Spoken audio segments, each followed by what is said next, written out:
week before the wedding, my fiancé, Luke Graham, announced that he needed to marry his first love, Mandy Lynch, before marrying me. It's because her mother passed away, he explained, and her dying wish was to see Mandy married to a good man. I'm just fulfilling an elder's final request. Don't overthink it. But the company had already planned to launch the True Love jewelry line on the day of our grand wedding. Impatiently, he dismissed my concerns. It's just a few million. Does that compare to Mandy's love for her mother? If you're so eager to make those millions, go find someone else to marry. Hearing his cold and heartless words, I understood everything. Without another word, I turned and dialed my family. Brother, help me find a new groom. After one, my brother asked in disbelief, "You're calling off the engagement?" I smiled bitterly and replied, "No, he's marrying someone else." I fought tooth and nail to win my parents' approval to be with Luke Graham, even scheduling the launch of the True Love jewelry line on the wedding day. However, it was all for nothing. My brother froze for a long time before saying, "Then it has to be Ethan Shaw. His family has been urging him to get married and he's been looking for a partner." I frowned. Ethan was my nemesis. On my engagement day, he cursed that my marriage dreams would shatter. The words came true. With time pressing on, I could only respond, "Fine, ask him about it. If he's not interested, I'll figure something else out." My brother blurted out, "There's no need to ask. He'll definitely agree." What? Before I could question him further, a group of people surrounded me. "You must be Luke's fiancé. You're so beautiful. You're waiting for Luke to get off work, right? He'll be down soon. You two are such a perfect couple." Gripping the steering wheel, I lowered my eyes to hide the self-mockery in them.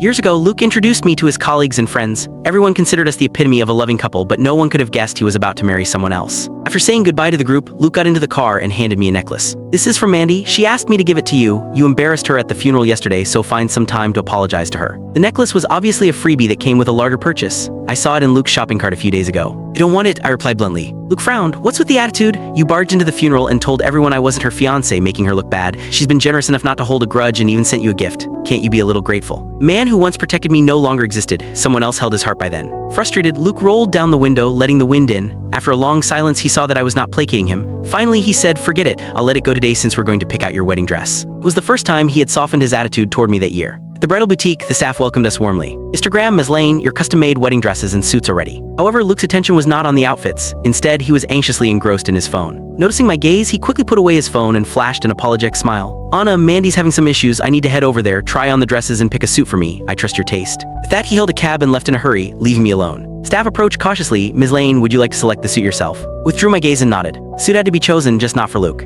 For all, the groom had changed. Back home, I thought Luke would stay out all night, but he appeared before dinner. He was carrying a food bag when he got back. "I went all over town to get this for you. They're meatballs from Highbury." I looked at the meatballs. There were 3 fewer than usual and one had a bite mark on it. Half an hour ago, I saw Mandy Lynch's social media post. Picture was of the same meal now in front of me. My hubby went out late just to get me supper. Thank you, love. Sit down the food as I suddenly lost my appetite. "I don't want it, throw it away." Luke's face darkened, but he held back his temper and sat beside me while complaining. "You have no idea how pitiful Mandy was today. My parents went to her house to berate her for not having enough money. She was so upset that she cried. Mandy just returned from abroad, so she doesn't have much money. I was thinking that we could use some of your money to help her out."